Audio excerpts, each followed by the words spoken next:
Hello, Year 5 and Year 6. Welcome to your English lesson live with me, Mr. Phillips. Hope you're doing all right. It's Monday again, back to writing, start of a brand new week. Let's get some English done. So we're carrying on with our writing on Anthony Brown's Zoo this week. I think this is going to be the last week we do it, and then next week we'll move to something else, okay? So we're going to add on our final plot points. So it's been great to see you writing up to this point. So let's keep going for the last two writing lessons and finish off our stories really well.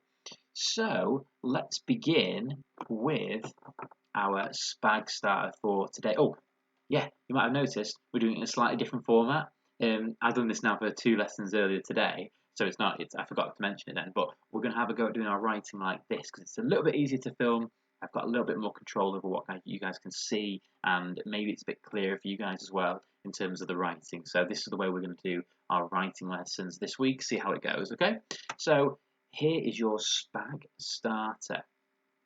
In which sentence is lock a verb? So the word lock, in which of these sentences is it being used as a verb? And it just says tick 1. So Aisha closed the box and fastened the lock. Make sure you lock the gate before you leave. I think I need to buy a new bike lock. The lock can only be opened with this special key. Which one of those is a sentence where lock is used as a verb? What I want you to do is pause the video there and on your piece of paper just write down the sentence which has lock as a verb in it, okay? Don't need to write them all down, just write the one that has got lock as a verb in it, okay? Do that now for me, pause the video.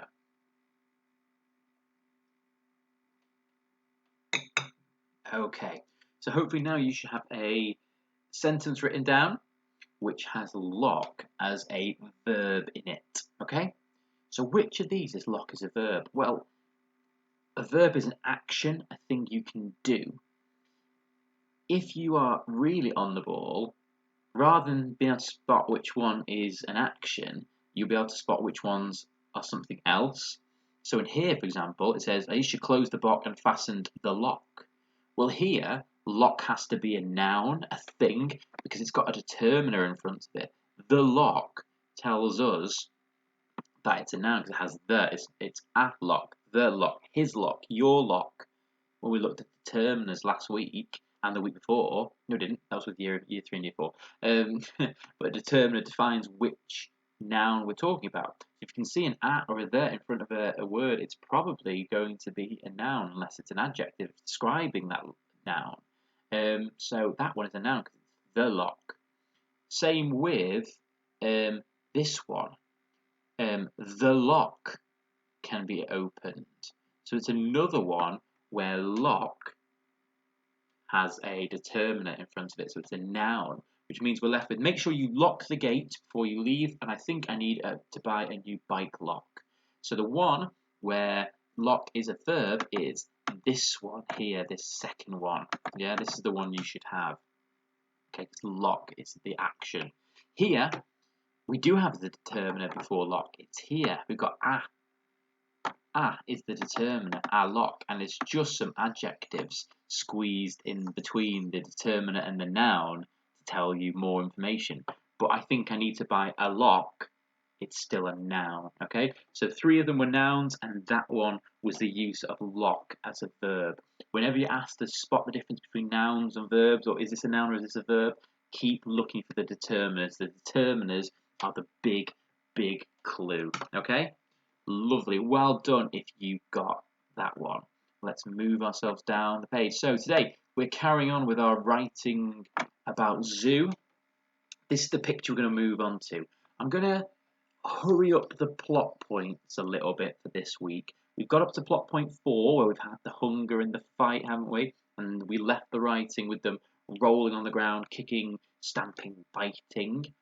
And then this week we're going to go on to plot point 5, which I've now made into seeing the gorilla, and then plot point 6 is going to be the dream, okay? So I'm actually going to end my family's trip to the zoo kind of in this plot point / the very beginning of plot point 6, okay? Just so I can reach some kind of conclusion. All right, so let's have a little bit look at that picture. So this is when they stood outside the gorilla enclosure, trying to get it to do stuff, banging on it. Now, I'm not going to go into detail about them getting hats or any of that, or going to get food.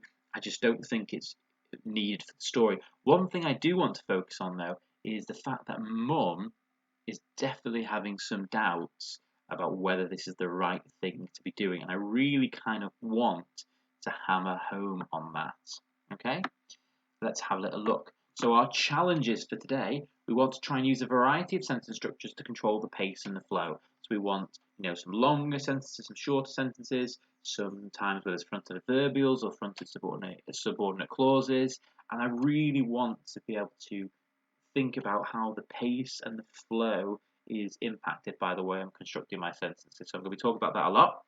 We're going to use figurative language, so metaphor, similes, personification, pathetic fallacy, all of that, to create an emotional response. I want the end of my story to have an emotional response with my reader, and I need to start it here rather than just try and squeeze it in right at the end. And I'm also going to try to use some passive voice, just to show you how passive voice can sometimes change up the way that you are structuring your sentences. Okay? So, shall we begin? Oh, these little icons here are the 9 ideas for writing. If you're ever stuck, you don't know what to write, it's going to be one of these 9 ideas. It's been a long morning already. So you can either write a sentence about what someone smells, what someone hears, what someone sees, what someone touches, what someone tastes, what somebody thinks, what somebody says, an action someone does, or how someone feels. That pretty much encompasses every single sentence that you will write. It will be one of those 9 ideas. If you're ever stuck, just think, right, I've only got 1 out of 9 to choose from. Okay, which one am I going to do? So I finished my last piece of writing with the boys rolling on the floor, scratching, biting, kicking. Okay, I ended up with that penfold sentence inside. So next thing I want to do is I want to do a linking sentence. How am I going to get from that point to this point outside the gorilla's enclosure? Okay, so I think I like this idea, and Anthony Brown uses it in the book. And Mum says, "Oh, they remind me of someone." I know it's actually not talking about the monkeys they see in the book, but at that point of the fight. But I might use that idea. So I might just jump straight into it. Mum sighed as she walked away from. I don't want to say maybe our fight or our rolling bodies. Our Mum sighed as she walked away from our scuffling bodies. Yeah, because scuffle is like a little fight, not a very serious one. Mum sighed as she walked away from our scuffling bodies. She often said that we reminded her of monkeys. And monkeys. She often said that we reminded her of monkeys, and I think today was no exception. Okay, now if anything, I've included that because I wanted to get that reference in. That's not really a linking sentence. That's kind of something that could have been thrown on to the end of my last paragraph. And actually, I might start my new paragraph now. I'm going to make this picture a little bit smaller so we can squeeze. So actually what I've done there is not really done a linking sentence at all. I've just added 2 extra sentences. What are you saying here? No, it says it wants me to use a comma there. Absolutely not. Mum sighed as she walked away from our scuffling bodies. She often said that we reminded her of monkeys, and I think today was no exception. Now I'm ready to start with my next paragraph because I've kind of got what I wanted into the other piece of writing. So I've done quite a bit of passage of time, and it's starting to get more and more difficult to think of like new and exciting ways to get us to where we need to go. So maybe what I've not done is I've done a passage of time, I've done a passage of distance, so maybe I need to do a bit more kind of like literal telling of how I got to one place, maybe like Dad dragging us or something like that.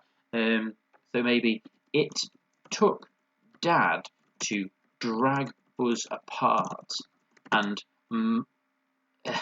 Frog March. So Frog March is where you kind of like your legs are going, and Frog March us to the next enclosure. It took Dad to drag us apart and frog march us to the next enclosure. There we go. So now I've managed to get myself from the fight and link myself to next enclosure. It took Dad to drag us apart and frog march us to the next enclosure.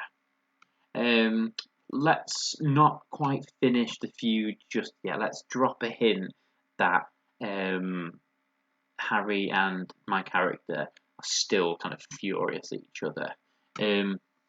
The entire way, or less a space there. The entire way, Harry and I shot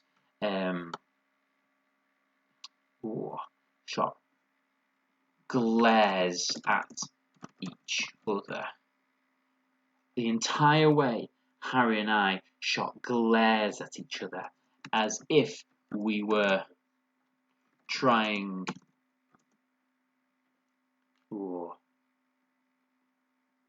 as if we were daring each other to like mess with me again, or mess with each other, or push me even further. The entire way, Harry and I shot glares at each other as if we were daring each other to make the next move. Perfect. Love that. Now we've linked ourselves from the fight to the gorilla. And I kind of want to say that, you know, it was a little bit boring, but maybe it was down to the fact that we were still sulky. So maybe it was the fact that I was now in the most terrible mood. Maybe it was the fact that I was now in the most terrible mood, but the gorillas we visited next seemed to be. Maybe it was the fact that I was now in the most terrible mood, but the gorillas we visited next seemed to be the most boring animals of all. No, I think I'm not going to do seem to be. Bored and aggravated me.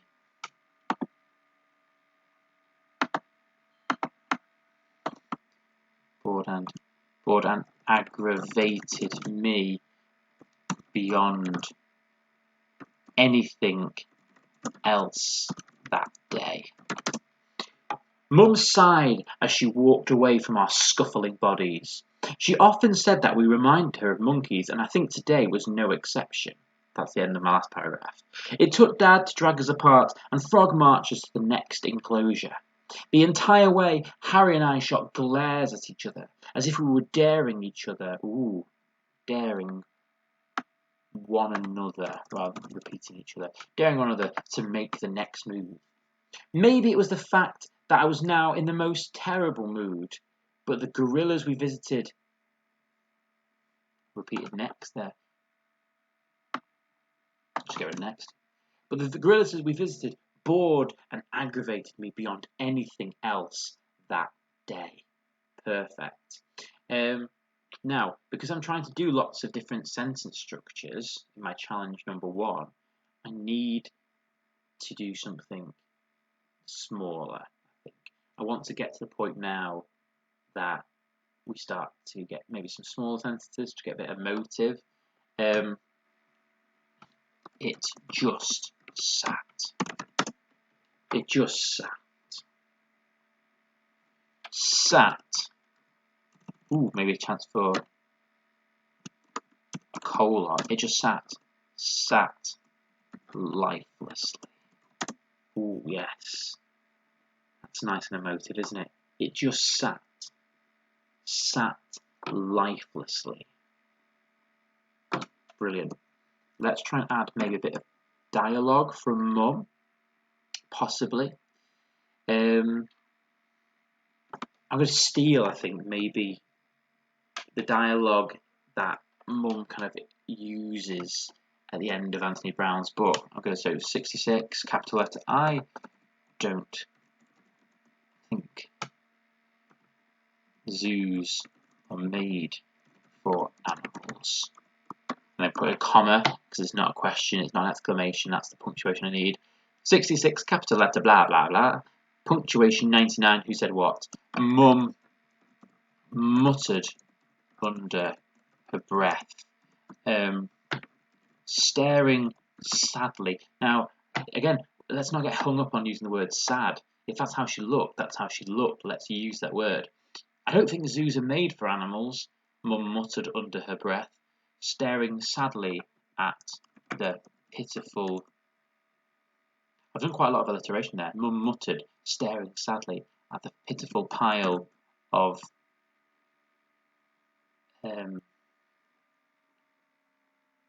skin and bones.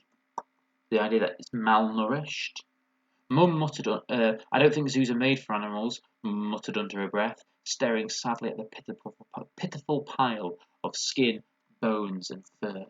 Skin, bones and matted fur. So matted means all like tangled together. So in that description, I've given the hint that maybe the gorilla doesn't look very well looked after.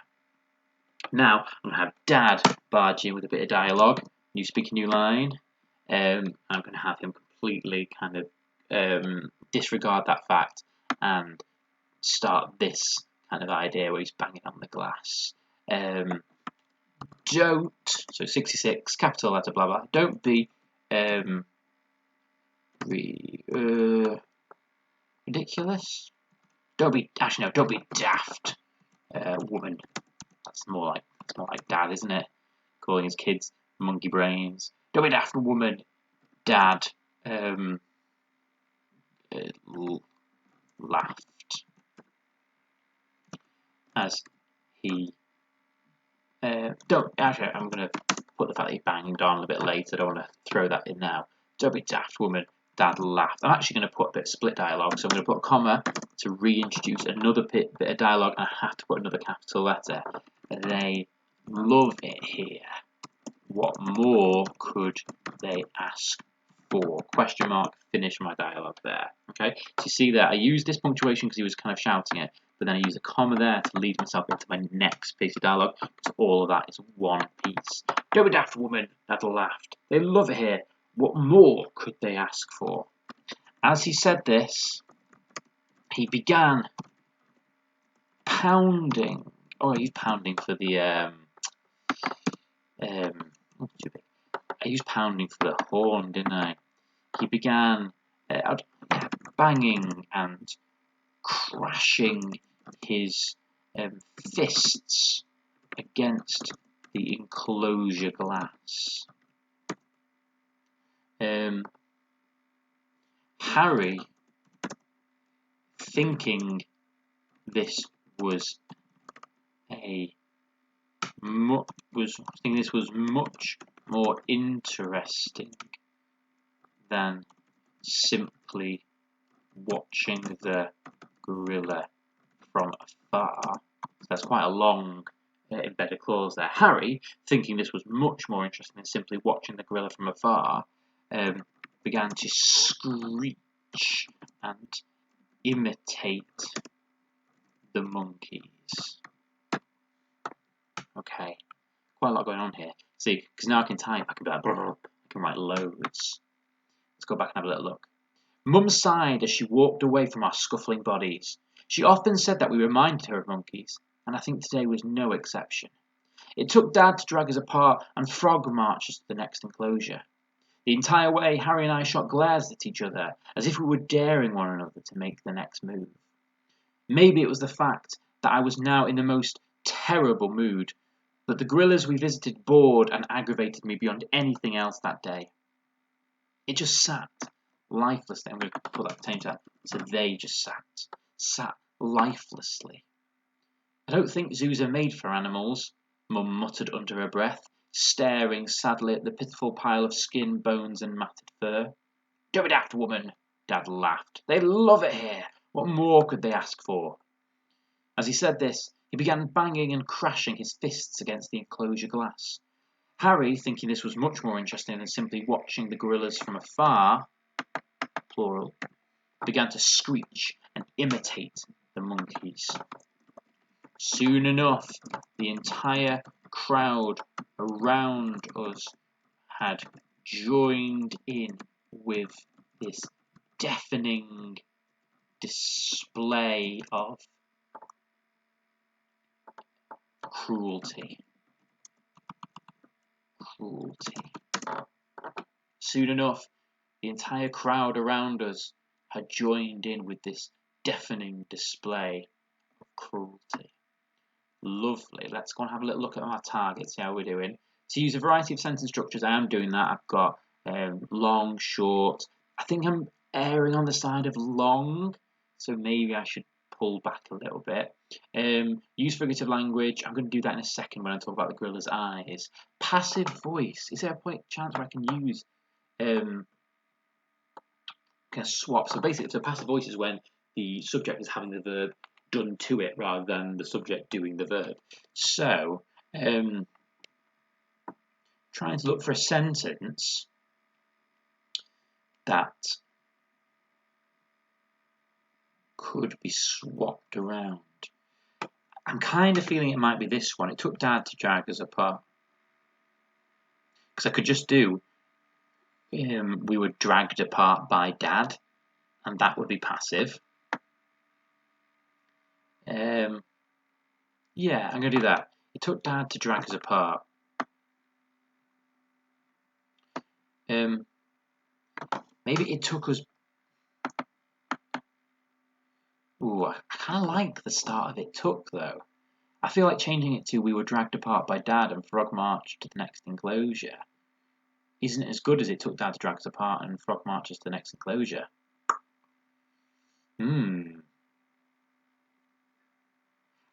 I could put it in here. Harry and I shot glares at each other as if we were being dared by one another to make the next move, because that's passive now.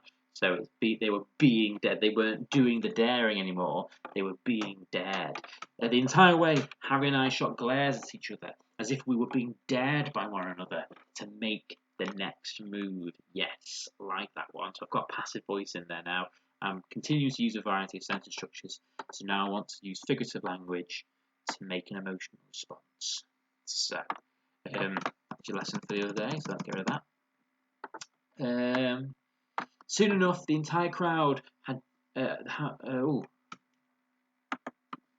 us, not his. How many of you spotted that? Soon enough, the entire crowd around us had joined in with this deafening display of cruelty. I stood by, watching helplessly. Then I noticed the once great creature. That's a really nice hyphenated word. The once great, the once powerful, the once mighty. I noticed the once great creature shift its head, glancing. No, I'm not going to use glancing because I've used an ing phrase here. So I'm going to just put another main clause and glance towards. I don't want to say us, maybe it's spectators. Then I noticed the once great creature shift its head and glance towards its spectators. Our eyes locked.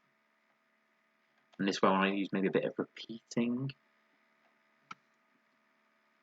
Our eyes locked. I understood. I could see. So there's two uses of two small sentences. Our eyes locked. I understood. I could see right, let's have three. I could see the pain and misery. Maybe etched, because etched is like carved. Maybe etched into each wrinkle in his eyes locked. I understood. Maybe I need to make that and I understood. Our eyes locked and I understood. I could see the pain and misery etched into each wrinkle in his face. Maybe I should describe the wrinkles as like a canyon to each canyon-like. There we go. I could see the pain and misery etched into each canyon-like wrinkle in his face. I feel maybe a semicolon last here. I could see. So that is a simile. I could see canyon-like wrinkles. Let's do personification maybe. I could see his dreams and desires dripping away. Oh, it's not really personification, is it?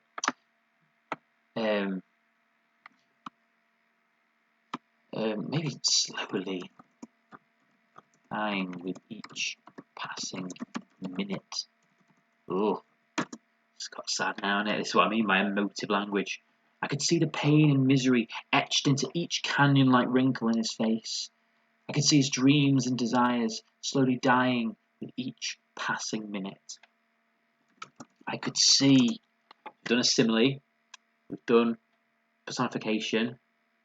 We've made, the dreams and desires like people by making them die and do things. Maybe a metaphor. I could see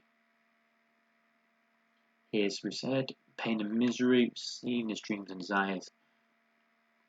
I could see his fury burning. Maybe I could put a dash there. I could see his fury burning. It was, and have the metaphor here. It was. I feel like I'm going to be trying to shove a metaphor in here. I'm going to leave a metaphor. I'm just going to complete the sentence. I could see his fury burning deep within his eyes. Yes. Goodness me. Soon enough, the entire crowd around us joined in with this deafening display of cruelty. I stood by, watching helplessly. Then I noticed the once great creature shift its head and glance towards its spectators. Our eyes locked, and I understood. I could see the pain and misery etched into each canyon-like wrinkle in his face. I could see his dreams and desires slowly dying with every passing minute. I could see his fury burning deep within his eyes. All I could do was turn. I don't need a comma there. All I could do was turn away. I'm going to leave that bit there, I think. That is a really good little chunk there. Should read from the beginning. So, Mum sighed as she walked away from our scuffling bodies. She often said that we reminded her of monkeys, and I think today was no exception. Whoops. It took Dad to drag us apart and frog march us to the next enclosure.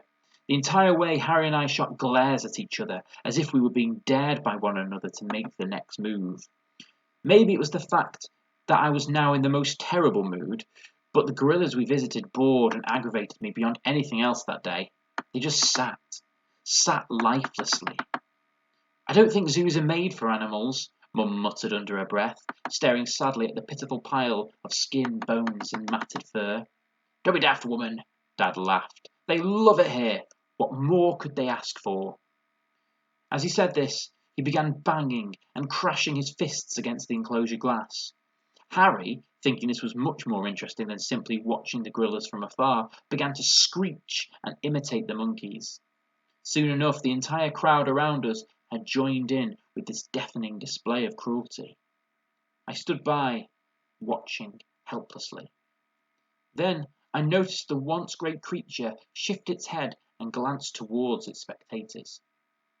Our eyes locked, and I understood. I could see the pain and misery etched into each canyon-like wrinkle in his face.